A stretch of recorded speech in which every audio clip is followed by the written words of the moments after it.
Regarding naman po sa hindi po nakapangalan sa inyo yung mga motor, ay kailangan nyo lang po magdala ng authorization letter.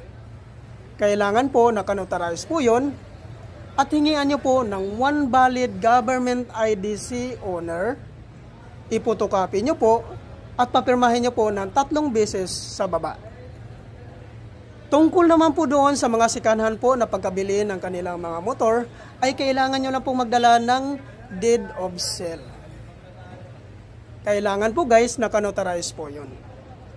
So, yan po lahat ang mga requirements po na kailangan po nating i-prepare before po tayo pumunta sa Move It Training Facility po sa Marikina City.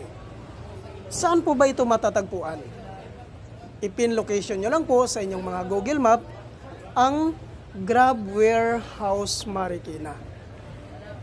Diyan nyo po matatagpuan ang Move It Training Facility po sa loob po ng Grab Warehouse Marikina. At take note lang din po guys, no? Limited slot lang po ito.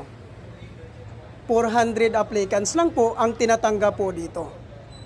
Kaya po, pag once na ikaw po ay balak pumunta po at sumali po dito sa programa na ito, mas mabuti po guys na agahan nyo pong pumunta.